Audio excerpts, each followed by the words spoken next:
Hello guys, how are you. मैं हूं रवि मल्होत्रा और ये है मेरी स्कॉर्पियो एन। अब मैं आज आपके साथ डिस्कस करने जा रहा हूं गाड़ी के बारे में कि गाड़ी जब हाई एल्टीट्यूड्स पे होती है, जैसे कि 12,000, 13,000, 14,000 में, तो ये कैसा बिहेव करती है। क्योंकि आपने शायद मेरा कोई वीडियो भी देखा होगा कि जो इसका आरपीएम है वो अपने आप एक ऐसे जगह पे जाके सेट हो जाता है कि वो कंटिन्यूसली, मतलब इट्स बियॉन्ड 1100, 1200, 1300 ऐसे कुछ करके वो वहाँ पे फिक्स रहता है। तो जहाँ पे आप फोर्थ गियर लगाने के बाद आपको एक्सीलेटर दबाने की जरूरत नहीं पड़ती, वो गाड़ी इतनी तेज भागती है।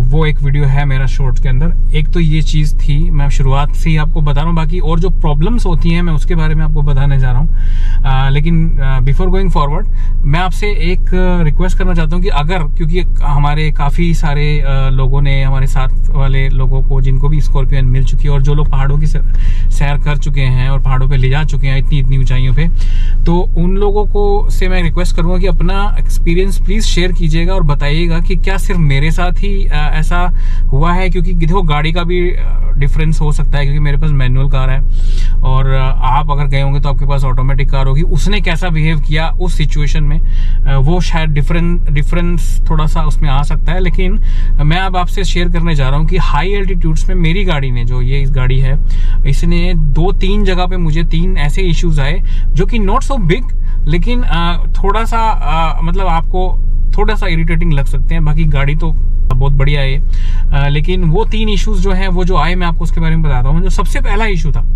वो था, जैसे ही आप ग्लेशियर्स में आते, जैसे हम बारालाचा में थे, वहाँ तो ग्लेशियर का पानी वहाँ से निकल के आ रहा होता है, और या फिर हम और पासिस में गए, जैसे चांगला पास में थे, तो ग्लेशियर का जो पानी होता है जब वो टायरों पे आ जाता है तो इसका जो टायर TPMS सिस्टम है ना, वो आपका टायर जो प्रेशर है वो थोड़ा अलग तरीके से दिखाने लग जाता है। जिस टायर में ज़्यादा, मतलब जो ग्लेशियर में आपने पानी में, क्योंकि बहुत कोल्ड वाटर होता है, उसमें आपने थोड़ी देर चला दी, मान लो आपको 5 मिनट, 7 मिनट, 10 मिनट आपने उसको चला दी, उसके बाद आपको दिखेगा कि वो तो कुछ एरर ही आ गया उसके अंदर, आपके वो रेड हो जाता है। लेकिन थोड़ी देर चलाने के बाद जब वापस, जैसे हम ग्लेशियर से बाहर निकल के थे, ग्लेशियर्स नहीं थे वहाँ पे, उसका वाटर नहीं था और प्लेन रोड आ गई थी, उस पर थोड़ी देर चलने के बाद वो अपने आप ही टेम्परेचर ठीक हो गया था। एक ये इशू हमारे साथ हुआ था। दूसरा इशू क्या था कि जो उसके बाद वाला इशू था वो था कि जब ग्लेशियर्स में से आप निकल रहे हो, चारों तरफ बर्फ है, तो बर्फ के वक्त पे क्या होता है, बाहर का टेम्परेचर होता है माइनस में, जैसे -10, -15। तो बाहर का टेम्परेचर कितना भी हो, जो इसका ये वाला जो मीटर है ना, ये क्लाइमेट सिस्टम है, ये जो इसकी रीडिंग होती है ना, ये 0 डिग्री दिखाता है, इससे नीचे नहीं जाता। ठीक है, इससे नीचे ये नहीं जाता है। तो जिसकी वजह से क्या होता है कि मतलब, और एक और चीज जो होती है, जो इसका क्लाइमेट कंट्रोल सिस्टम, अगर बाहर चारों तरफ से बर्फ है और ये -10, -20 डिग्री आउटसाइड टेम्परेचर है और यहाँ पे फॉग भी आने लग जाएगा, तो आपका जो ये क्लाइमेट कंट्रोल है ना, ये भी काम करना बंद कर देता है। इसको समझ ही नहीं आएगा क्लाइमेट कंट्रोल को आपके कि गर्म हवा फेंके, ठंडी हवा फेंके, मतलब इसका ब्लोअर चल रहा होगा लेकिन उसमें ना तो आपको गर्म हवा आ रही होगी ना ठंडी हवा। मतलब ये बहुत ऑकवर्ड सिचुएशन होती है उस वक्त, क्योंकि आपके यहाँ पे फॉग आ गया, आप सोचेंगे कि मैं इसको हीटर चला दूं, लेकिन आपका हीटर भी नहीं काम कर रहा क्योंकि आपको वहां पे अंदर बड़ी सफोकेशन सी होने लग जाती है, आपको शीशा खोलना पड़ता है क्योंकि चारों तरफ फॉग आ गया है और कोई चारा नहीं होगा आपके पास। हमारे पास जितनी बार भी हम पासिस में, बड़े पासिस हमने क्रॉस किए, वहां पे ऐसी सिचुएशन आई कि अंदर ही अंदर सारा फॉग जमा हो गया। मतलब जब पास आए तब हमारे ये काम करना पड़ा, हमें शीशे खोलने पड़े और इसका क्लाइमेट कंट्रोल फेल हो चुका था वहां पे। It was a total failure. Kaza में भी सेम चीज हुई थी कि इसका जो ये क्लाइमेट कंट्रोल था वो फेल हो गया था जब हम माइनस टेम्परेचर्स में जा रहे थे, तो मतलब it was not working.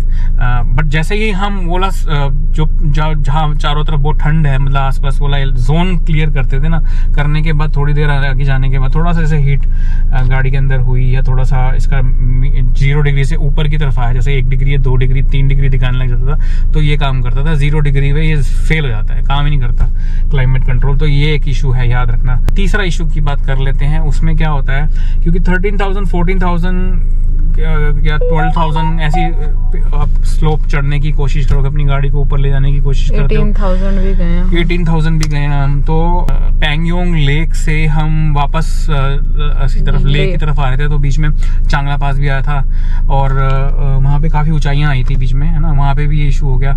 Baralacha पे मेरा वीडियो है, उसमें देखना। मैं बड़ी मतलब मुश्किल हो रही है मेरे को गाड़ी ऊपर ले जाने की तरफ, जबकि गाड़ी बहुत पावरफुल है, इसमें इंजन काफ़ी पावरफुल है ना। जब ये इंस्टेंसेस मेरे साथ हुए ऊपर ना चढ़ने का, तो मुझे इसका एक सोल्यूशन इंटरनेट पे मिला। वो ये था कि ऐसी सिचुएशन में आपको ट्रैक्शन कंट्रोल को ऑफ कर देना चाहिए। अगर आप ट्रैक्शन कंट्रोल को ऑफ कर देंगे, irrespective of what vehicle you have, whether it is with 4x4 capability और नॉट, अगर आपको ऐसा फील हो रहा है कि आपकी गाड़ी थोड़ा ऊपर चढ़ने में दिक्कत हो रही है, तो आप उस वक्त आपको इसकी जरूरत नहीं है ट्रैक्शन कंट्रोल की, क्योंकि आपकी गाड़ी इतनी स्पीड में नहीं चढ़ रही है। तो ट्रैक्शन कंट्रोल आप बंद कर देंगे तो आपकी गाड़ी आराम से किसी भी ऐसी सिचुएशन से बाहर निकल जाएगी और आराम से चल जाएगी। आपको क्लच का भी कम इस्तेमाल करना पड़ेगा।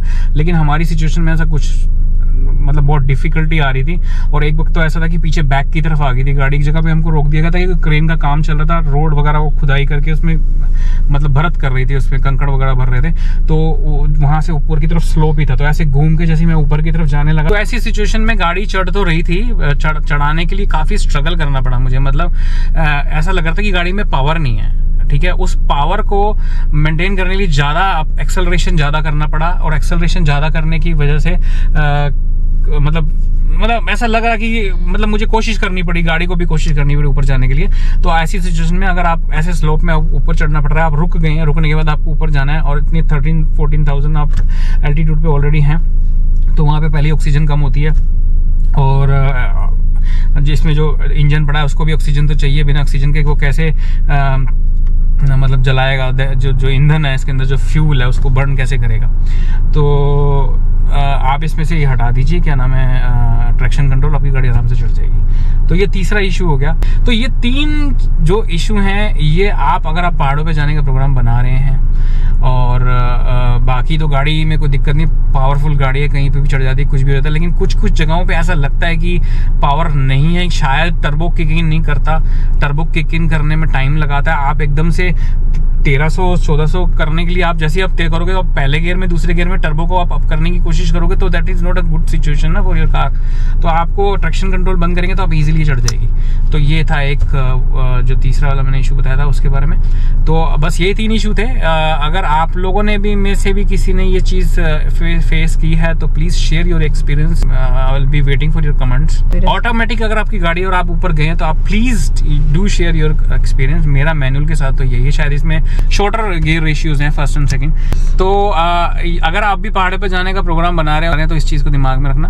और आपको अगर ये वीडियो अच्छा लगा तो इसको शेयर करना अपने फ्रेंड्स के साथ, और please do subscribe to my channel. Thank you very much for watching this video and have a wonderful time. Bye bye.